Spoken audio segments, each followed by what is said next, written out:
is going on, YouTube? Tom here, and yes, finally uploading a video this week. I just want to go ahead and apologize for the lack of uploads, if it matters to anybody. It's been a pretty crazy week, but I do have at least one important advancement here. You all might notice you are not ridiculously close up to my face this time. I did finally get a proper video lens for my Canon T7i. I finally went ahead and spent the money and got a 10 to 18 millimeter lens, which means I can finally vlog a lot more with the T7i, since now I can actually have a properly wide angle versus the 18 to 55 millimeter lens that the camera comes with. So I'm pretty excited about that. So yes, hopefully we can, in general, just step up the quality all around with the channel, because now I can vlog a lot more. I don't have to always go back to the GoPro for certain things, although I still want to keep the GoPro around, because that still kind of keeps some opportunities for different things with the cameras. But today I wanted to talk about the Camaro once again.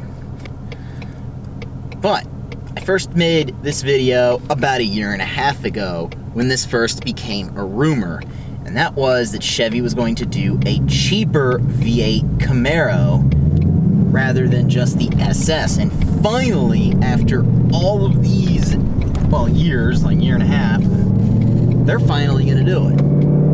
So they are finally going to be doing the cheaper V8, and it's going to be called the LT1. Now, this is quite important, because this LT1 is not going to be a cheaper SS. More of it's going to be a base model Camaro with a V8. It's actually kind of important, because the pricing, the big deal is it's going to be cheaper than the other V8 powered cars in the category.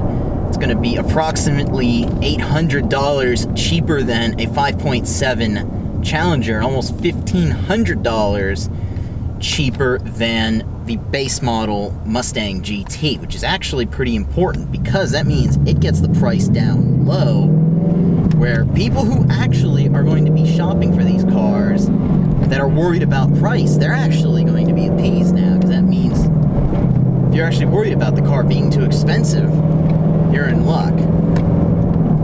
Now, looks-wise, as I've said, it's effectively going to be the base model with a V8, as opposed to a cheaper SS. Speaking of V8s, there comes a pretty nice-looking Mustang 5.0. Nice race red car. I'm biased, I love race red Mustangs. But yes, it'll lower the price down, get a lot of people who want, you know, these cars cheap. It'll get them into the market.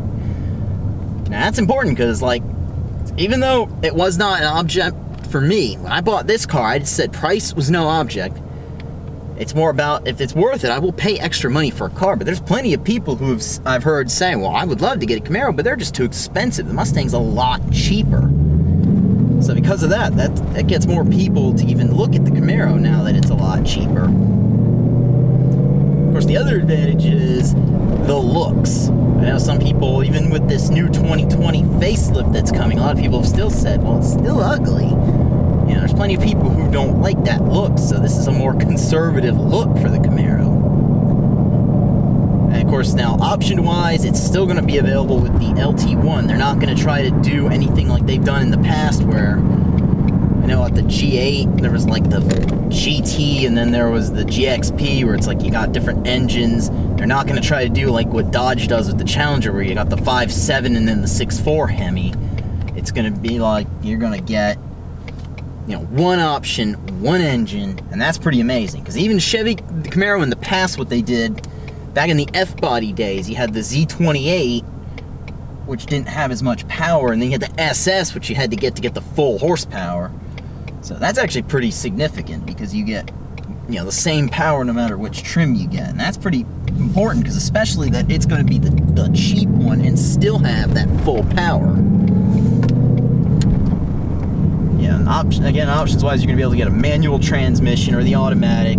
They said they're going to be able to get some things like a suede steering wheel and a suede shift knob, so those who want to have some fancy parts, you're going to be able to get it. And and then you're going to be able to get a spoiler, you're going to be able to get painted brake calipers or tinted taillights. So pretty basic options, nothing too crazy, no performance options to upgrade it.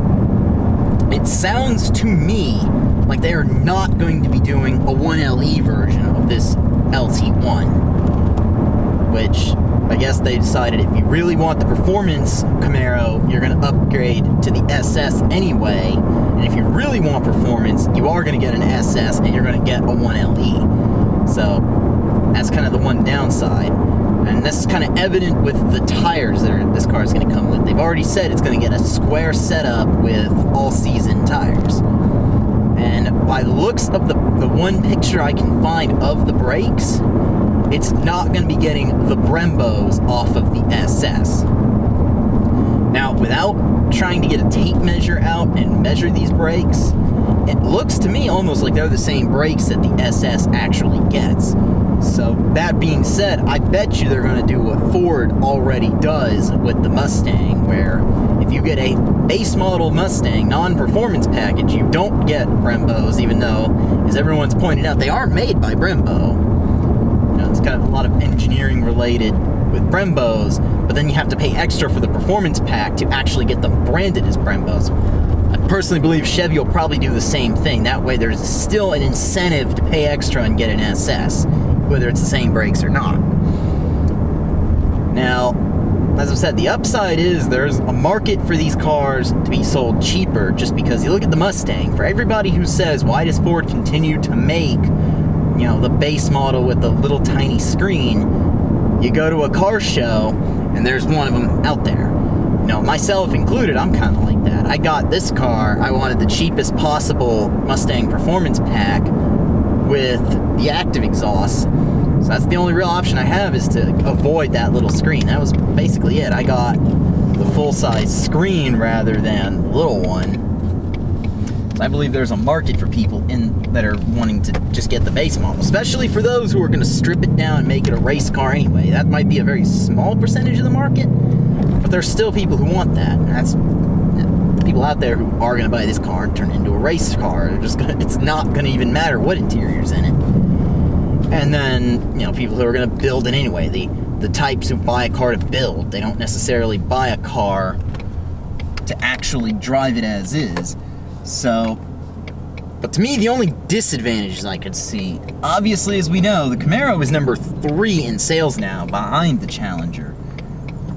Are people going to buy this car? Because, it might be said this might be a little too little, too late for Chevy. They might not want this Camaro now, because, as we said, there's still a market for loaded cars. There might be people lining up still to get the SS, and I guarantee you the SS sales are not going to be hurting from this. Another comment I saw that got raised was, well, are dealers even going to want it? Are dealers even going to want to keep this car around? Because dealers might not even want to sell it. They might do like what the common dealer trick, where they might get 1 or 2 of these base model cars, throw them on the back of the lot, and they get left there basically just to keep the minimum price low, so they can advertise Camaros starting at whatever price, in this case $34,900 whatever, and then that's not the price you pay, because then immediately they say, well, oh, we don't have any of those. You want to check out this 2SS, 1LE, every single option that's well over 50 grand. And like I said, are people gonna want it? That's left to be seen. And then to me, the biggest problem I see is, when it comes to demand, is are people even going to want a Camaro regardless? Because, as I have said in the past, and this is debatable, you can debate me all you want on this, even though the Camaro, according to Camaro fans, is the best overall sports car, in my honest opinion, it is the worst overall car. It just has the least usable back seat. It's got the smallest trunk. The interior is quite cramped. It gets the worst gas mileage in its class.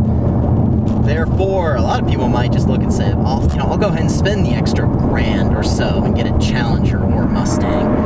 And then these days, with pricing differences only coming down to $1,000, a lot of people simply don't care about a cash price, because 99% of people these days finance these cars. So, you know, what difference does an extra, you know, few dollars a month make in a monthly payment? Not much. I think a lot of people will see that if they are going to go and buy a Camaro, and they might just decide to go ahead and get an SS for the same logic, you know. An SS monthly payment's not that much more. But that's just my opinion on this new Camaro. I'd like to check one out when they come out. Let's see if the interior is worth it, because I do like my Mustang's interior a lot. I'm not getting rid of this Mustang for anything. I personally can say if I'm going to get a Camaro, it'll probably be an older one, like an F-body, or probably just a classic at that point. But that has yet to be seen. I'm definitely going to have to go see one of these when they come out.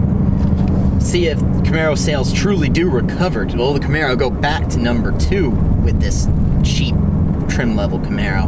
But anyway, let me know in the comment section below what you think about all of that. Do you think that this Camaro is going to be worth it for Chevy, or do you think this is too little too late and the Challenger is comfortably now in number 2? If you like this video, go ahead and leave a thumbs up.